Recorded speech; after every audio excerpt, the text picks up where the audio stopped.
Welcome back to the channel. Today what I'm going to be talking about is the first guy, the first known guy to develop 21-inch arms, and that's Leroy Colbert. And I am kind of skeptical on that part about being the first guy to develop 21-inch arms. I would more or less say he's the first known guy to develop 21-inch arms. So I'm pretty sure back in his time there is some guy that's been locked up in prison or whatever also matched his arm size without anything. But if you look at Leroy Colbert, he was what I call the industry's acceptance of natural, meaning that Leroy Colbert believed in supplementation and a lot of them. And the thing about it is that he also had a supplement company that he ran to sell his supplements. So he believed a lot in supplements. Also, Leroy Colbert was an advocate of full body workouts.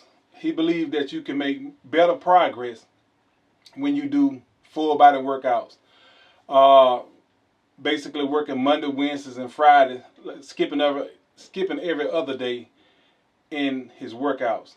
And also, Leroy Colbert believed in getting the body familiar with a certain exercise and kind of staying with those exercises that the body is used to and familiar with.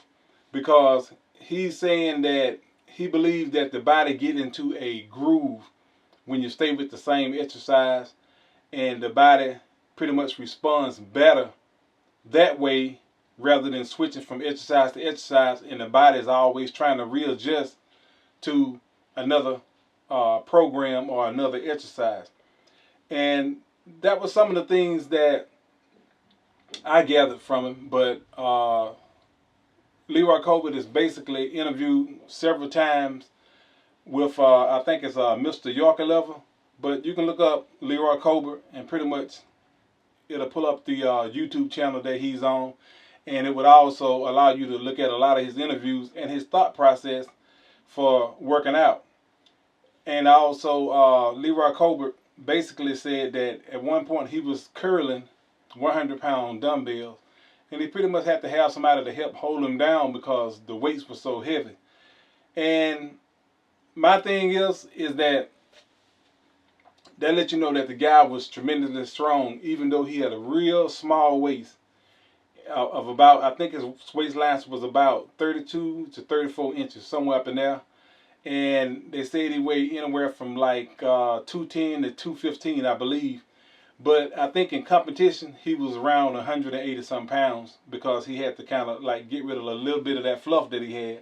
But even with the fluff, he still had a nice physique, a nice full physique. And one of the things that I think that helped him get that 21-inch arm measurement is because he was involved in an accident where he damaged his leg. And the thing about that is that allowed him to concentrate more on his upper body. Leroy Colbert is very known athlete with everybody, really. Arnold Schwarzenegger, Lou Ferrigno. He was in that area with those guys, and he did pretty well according to what it is that he was doing. Now,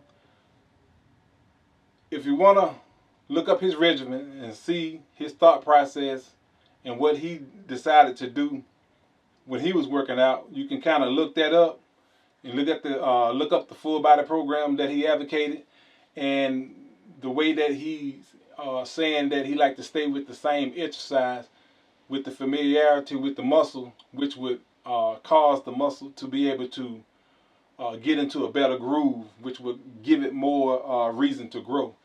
You know, all of those are his theories about exercise. Again, you can look him up, Leroy Colbert. That's what I wanted to talk to y'all about. If you haven't subscribed, subscribe to the channel. And again, I'll be talking to you later.